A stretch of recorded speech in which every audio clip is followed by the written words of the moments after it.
نافعا ورزقا طيبا وعملا متقبلا برحمتك يا أرحم الراحمين.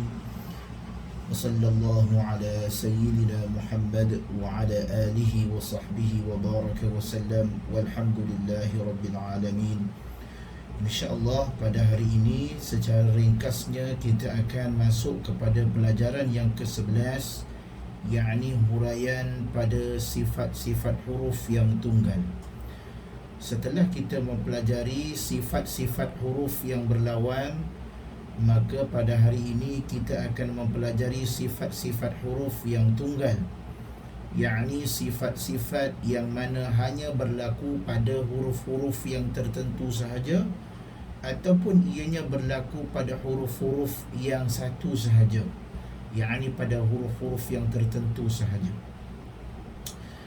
Di dalam huraian sifat-sifat tunggal ini, kita akan mempelajari 7 sifat tunggal, yang mana 7 sifat tunggal tersebut akan kita pelajari, yakni pada hari ini daripada sifat yang pertama sehingga sifat yang terakhir. InsyaAllah kalau kita lihat kepada nota kita, jika kita lihat kepada nota kita, yakni yang pertama kita akan mempelajari sifat safir. Okey, yang pertama kita akan mempelajari sifat safir. Okey. Yang pertama sekali, sifat tunggal yang ada pada huruf-huruf tertentu adalah yang pertama safir. Apakah bermaksud safir? Di dalam perkataan bahasa Arab ataupun di dalam maksud ilmu tajwid, perkataan safir adalah bermaksud hurufnya dengan bermaksud menyebut hurufnya dengan bunyi berdesir yang kuat, yang menyerupai suara binatang. Maknanya ada desiran lah, ada bunyi s, ataupun z, bunyi s, ya, ini bunyi seperti ular ataupun bunyi seperti lebah pada huruf zai, z, az. Okey, di sini kita akan praktikal ataupun macam mana kaedah membunyikan desiran. Huruf yang berdesir ataupun huruf yang bersifat safir ini mempunyai 3 huruf sahaja. Huruf zai, huruf sin dan huruf sad. Di sini kita akan praktis. Okey, baiklah. Kita pergi kepada nota kita. Yang pertama sekali huruf safir. Yang pertama sekali adalah sifat safir.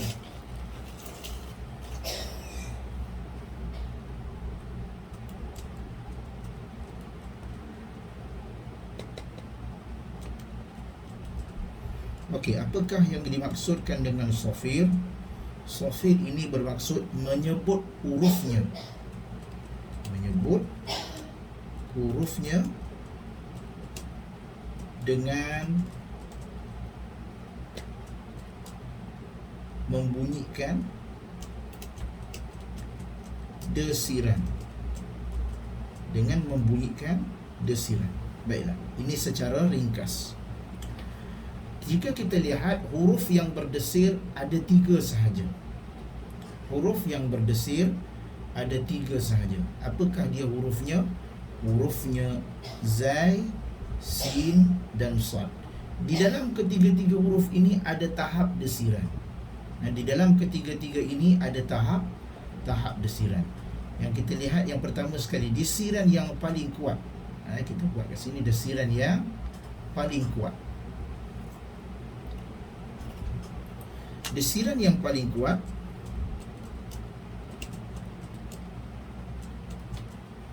yakni disebut dengan, dia panggil desiran huruf sad. Desiran yang paling kuat adalah desiran huruf sad. Sebab itu sad mempunyai desiran yang kuat. Desiran yang kuat adalah huruf sad.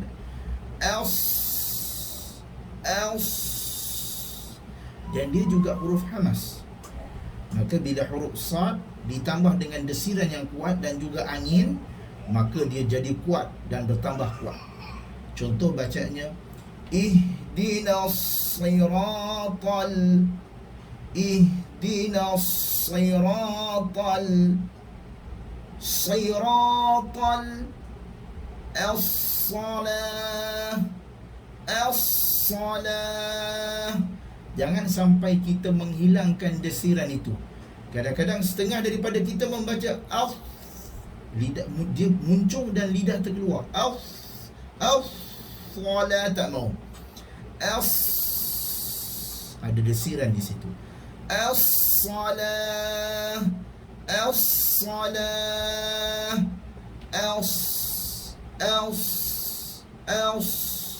Ini desiran yang kuat. Yang kedua, desiran yang sederhana. Yang kedua, desir yang sederhana. Desir yang sederhana. Apakah dia desir yang sederhana? Yakni desir yang sederhana disebut dengan huruf sin. Tidak terlalu bis. Dia ringan saja. Bismillah, Assalam, wassama. Contoh, huruf sin, yakni desiran yang sederhana. Huruf sin mempunyai desiran yang sederhana.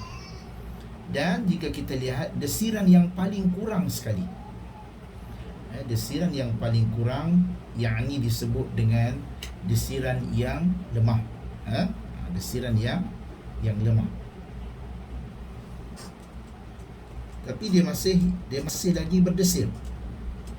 Masih lagi berdesir. Cuma dia lemah dan dia tidak mengeluarkan angin. Huruf sad dan huruf sin, jika kita lihat huruf sad dan huruf sin, dia mengeluarkan angin dan dia merupakan huruf hamas, yakni nafas terkeluar apabila menyebut hurufnya.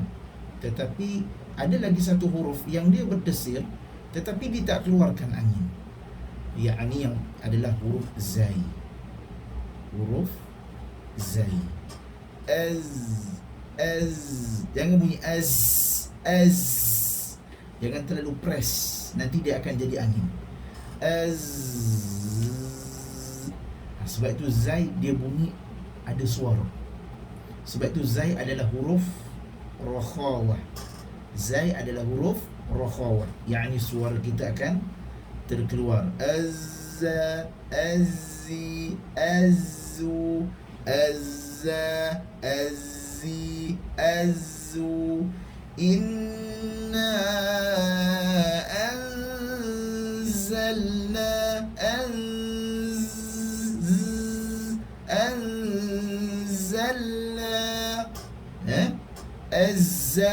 azzal, okey, itu huruf zai. 3 huruf ini mempunyai desiran. Jangan bunyi zai seperti bunyi zal. Inna anzalna, dia akan jadi kesalahan. Okey, itu yang pertama. 3 huruf, yakni huruf sin, huruf sad. Huruf sad dulu desir yang kuat, desir yang sederhana huruf sin, dan desir yang lemah yakni huruf zai. Ini bab yang pertama, yakni sifatnya adalah sifatnya adalah safir. Sifatnya adalah safir. Ini yang pertama. Okey. Kemudian kita pergi kepada sifat yang kedua. Kalau kita lihat sifat yang kedua dalam buku nota disebut dengan qalqalah. Qalqalah. Apakah yang dimaksudkan dengan qalqalah? Qalqalah bermaksud lantunan suara. Ini yang nak kita perlu tekankan di sini. Lantunan suara. Jangan bunyi lantunan angin. Ada beberapa kesalahan yang sering dilakukan apabila kita menyebutkan huruf qalqalah, yakni lantunan angin, bukan suara. Itu satu kesilapan. Qalqalah bermaksud lantunan suara yang kuat. Ingat, qalqalah secara umumnya merupakan lantunan suara yang kuat pada makhraj kerana tekanan yang kuat semasa menyebutnya dan dilepaskan dalam masa yang singkat. Ya, qalqalah bermaksud lantunan suara yang kuat pada makhrajnya kerana tekanan yang kuat semasa menyebut hurufnya. Maksudnya suara itu akan tertahan. Dia panggil suara tertahan adalah syiddah. Bila bermaksud syiddah, maksudnya suara itu akan ada tekanan. Bila tekanan sudah tentu ia akan jadi qalqalah. Huruf qalqalah ada 5. Nampak Ini satu kesilapan ataupun kesalahan di dalam sesetengah daripada kita memahami istilah qalqalah. Baiklah, kita akan pergi kepada bab yang kedua, yakni qalqalah. Yang kedua bermaksud qalqalah. Ya, qalqalah bermaksud lantunan suara. Lantunan suara yang kuat. Ya, lantunan suara yang kuat. Kita bagi point dia kat sini sahaja. Dia panggil lantunan suara. Huruf qalqalah ada 5. Huruf qalqalah ada 5 huruf sahaja. Ada 5 huruf. Apakah huruf-huruf qalqalah? Huruf qalqalah ada 5, yakni hurufnya adalah ba, jim, dal, qaf, ta. Huruf qalqalah ada 5 sahaja, yakni hurufnya ba, jim, dal, qaf dan huruf ta. Ba, jim, dal, qaf dan huruf ta. Itu adalah huruf-huruf qalqalah. Itu adalah huruf-huruf qalqalah. Baiklah, untuk pengetahuan huruf-huruf ini kita mesti hafal ataupun kita mesti maklum akannya. Apa maksud maklum akannya? Yakni kita mesti mengetahui bahawa huruf-huruf ini jika diwaqafkan dia akan melantun. Yakni dia akan melantun bila dimatikan ataupun bila sukun. Huruf-huruf ini akan melantun apabila dimatikan. Apabila dimatikan ataupun dalam kurungan kita sebut sukun. Apabila sukun, bila mati. Bila baris tak adalah qalqalah. Bila dia mati dia akan bunyi qalqalah. Ba, jim, dal, qaf, ta.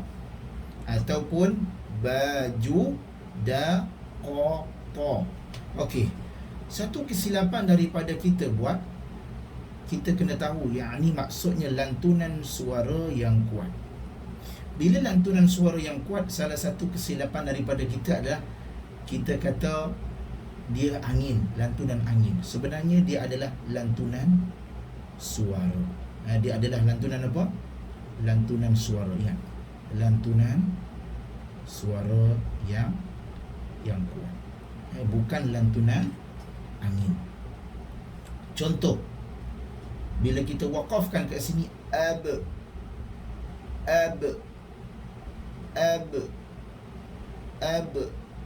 kena bunyi suara b, ab. Itu biasa, tidak ada masalah. Yang kedua, aj. Jangan baca aj. Falahum ajruhum. Itu silap. Jangan bunyi ajruhum, falahum ajruhum. Salah. Falahum ajruhum.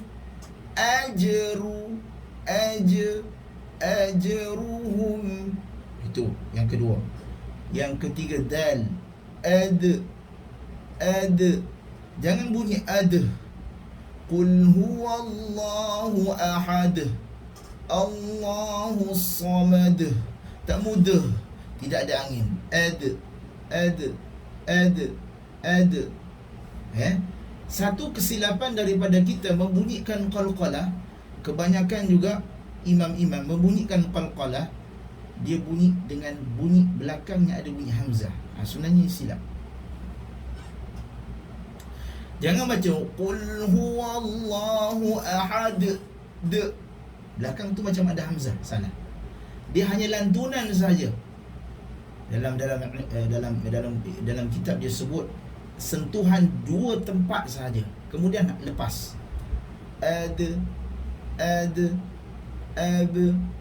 aj, aqu, atu. Beza tu Jangan ab, aj, ad, aqu, atu. Salah. Nampak? Ab, aj, ad, aqu, atu. Jangan ada hamzah di belakang. Satu kesilapan kadang-kadang ia sukar di trace ataupun dikesan, kerana kadang-kadang ada juga imam-imam ataupun dia membaca qul a'udzu birabbil falaq min syarri ma khalaq. Di belakang tu macam ada hamzah. Jangan bunyi begitu. Walaupun dia bukanlah kesalahan yang jelas, tapi dia telah menyalahi istilah qalqalah. Qul huwallahu ahad. Qul a'udzu birabbil falaq min syarri ma khalaq. Bukan qa. Dia tidak tertahan. Okey, dia tidak mempunyai hamzah di belakang. Okey, satu lagi kesilapan, qalqalah ini mempunyai 3 keadaan. Qalqalah mempunyai 3 tahap. Yang pertama, dia panggil qalqalah sughra. Okey, qalqalah sughra. Ini satu kesalahan ataupun kekeliruan yang sering berlaku. Okey, nampak qalqalah sughra, yakni qalqalah yang berlaku di tengah kalimah as-sughra. Dia bukan bermaksud mengecilkan bunyi qalqalah tu. Setengah daripada kita memahami qalqalah sughra ni lantunan dia perlahan sedikit. Salah. Qalqalah sughra hanya qalqalah yang berlaku di tengah-tengah kalimah. Qalqalah dia tetap maintain lantunan suara yang kuat. Setengah daripada kita silap dalam memahami qalqalah, yakni dia kata memperlahankan sedikit qalqalah sughra tu lantunan dia. Dia bukan memperlahankan, dia tidak memutuskan suara. Selalunya kita akan baca, kalau kita lihat dalam kalimah ini, kita akan baca 2 kesalahan yang sering berlaku apabila kita membaca khalaqna. Memutuskan suara di tengah-tengah qaf ni. Khalaqna. Iqra. Bismi rabbikal ladzi khalaq. Biasa. Iqra. Khalaqna. Itu kesilapan yang besar, kerana dia telah membuat sabtah di tengah-tengah ini. Berhenti sekejap, memutuskan suara.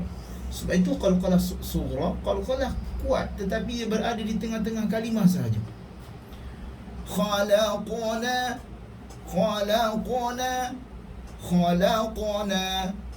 Iqra. Khalaqna. Itu bacaannya. Maknanya jangan kita putuskan suara. Contoh, ablughal salah. Ablu. Ataupun adkha. Ataupun jim.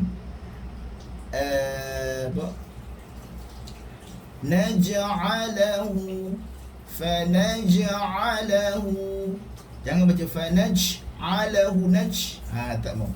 Fanaj'alahu. Ini qalqalah. Yang kedua, yakni qalqalah surah setengah daripada kita tersilap dalam memahaminya, yakni memperlahankan qalqalah. Bukan memperlahankan, yakni jangan putus suara. Biasa dia sangka memperlahankan, qalqalah kecil dia panggil. Dia bukan qalqalah kecil, dia qalqalah yang berlaku di tengah kalimah. Dia panggil qalqalah sughra. Jangan perlahankan. Jangan khalaqna, tak mau. Khalaqna fanaj'alahu 'ainain. Contoh. Jangan fanaj'alahu, itu kesilapan. Disangka qalqalah sughra, qalqalah yang kecil. Dia bukanlah kecil. Kecil bermaksud di sini qalqalah yang berlaku di tengah-tengah kalimah. Tidak boleh memutuskan suara. Kalau putus suara, dia akan jadi qalqalah kubra. Dia akan jadi qalqalah kubra. Kalau kita baca khalaqna, dia akan jadi qalqalah kubra. Sebab qalqalah kubra dia berlaku di akhir kalimah. Itu sahaja. Okey. Kita kat sini kita jelaskan. Okey, baiklah. Itu bab yang pertama. Qalqalah sughra yakni qalqalah yang berlaku di qalqalah yang berlaku di tengah-tengah kalimah. Qalqalah yang berlaku di tengah kalimah. Qalqalah yang berlaku di tengah kalimah. Jangan putuskan suara apabila membaca huruf yang berada pada qalqalah sughra. Jangan memutuskan suara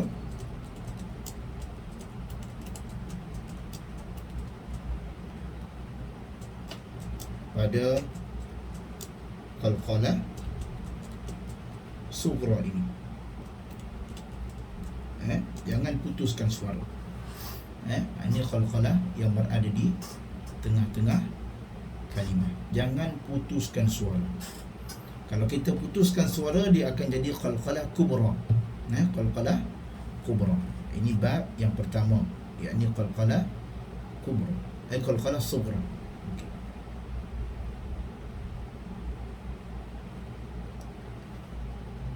Okey, yang kedua dia panggil qalqalah kubra.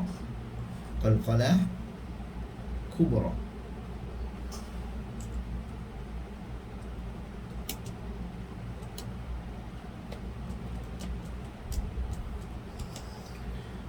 Qalqalah kubra yakni qalqalah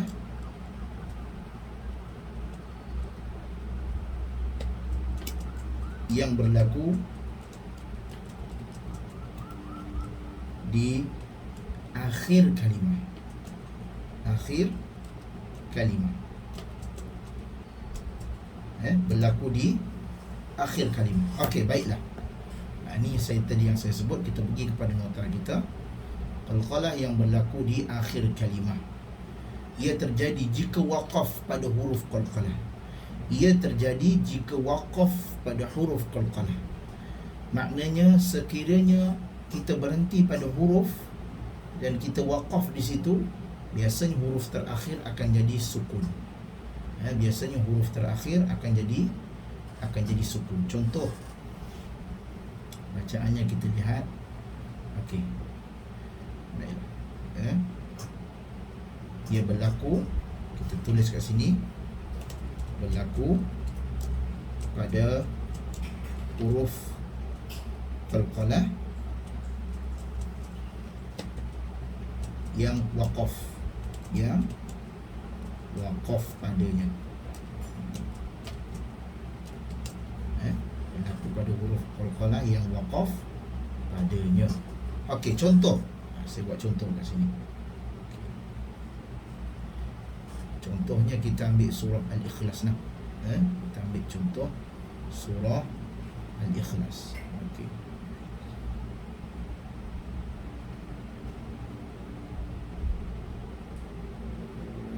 Okey, kita ambil contoh surah Al-Ikhlas, yakni surah Qul huwallahu ahad. Kita lihat di sini. pada surah Qul Huwallahu Ahad, kalau kita lihat di belakang tu ada tanwin. Kalau kita lihat di sini, di belakang ni ada tanwin.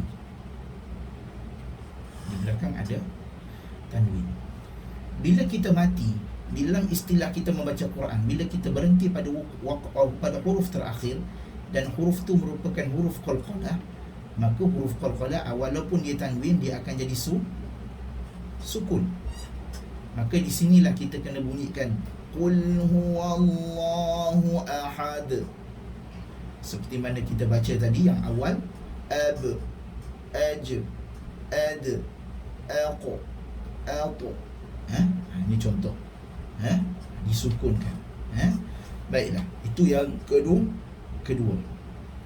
Dan yang ketiga, dia panggil qalqalah akbar. Qalqalah akbar.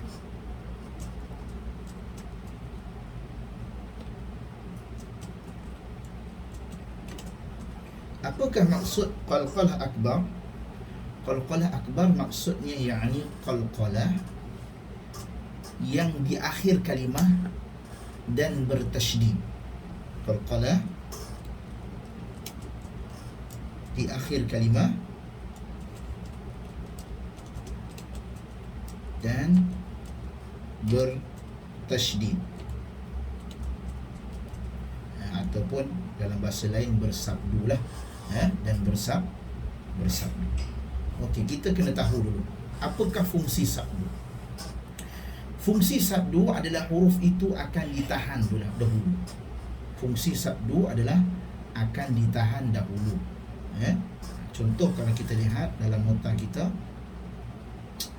okey, watab, tabbat yada abi lahab watab.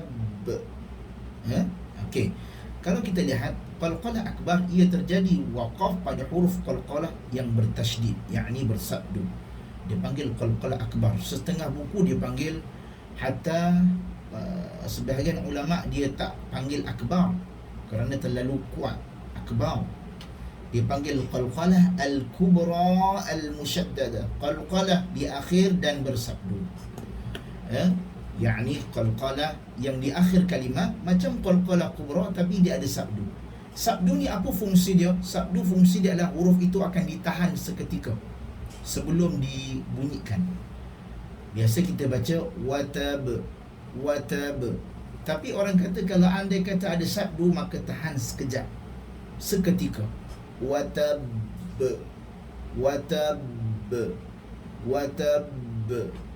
al-hajj al-haqq. Jangan lama sangat. Al-haqq al-hajj. Jangan dibuat-buat. Setengah daripada kita dibuat-buat. Watab hajj, tak mau. Dia biasa saja, cuma tekanan tu dan dia bertasydid. Watab al-hajj, macam biasa, cuma tahan sekejap. Itu maksud akbar. Maknanya tahanan itu menyebabkan lantunan itu kuat sedikit. Itu sahaja. Okey, baiklah. Itu maksud qalqalah akbar, qalqalah yang berlaku pada akhir kalimah dan bertasydid. Okey, sekarang kita pergi kepada nota kita yang seterusnya, yakni kita pergi kepada bab yang lain, iaitu setelah kita pergi kepada huruf qalqalah, kita pergi kepada huruf lin. Okey, huruf lin. Di sini sesetengah orang tidak memahami dengan sepenuhnya apakah yang dimaksudkan dengan lin. Lin bermaksud menyebutnya dengan lembut dan mudah. Jangan menyebutnya dengan keadaan panjang sangat. Lembut dan mudah. Au, ai, au, ai, au, ai. Sebab itu hurufnya lembut. Lin bermaksud lembut. Kalau kita baca au, ai, au, ai, au, ai, dia macam terkejut kat situ. Dia mesti au, ai, au, ai. Jangan terlampau tahan ataupun disekat terus. Kalau disekat, dia tidak akan berlaku sifat lin di sini. Okey. Sebab itu kalau dalam kebanyakan huruf, apakah huruf-huruf contoh? Okey. Biasa kita baca ilayya. Biasa dalam Al-Quran kita baca ilayya. Tapi kita tulis dulu tak apa. Yang ketiga adalah sifat lin. Yang ketiga adalah sifat lin.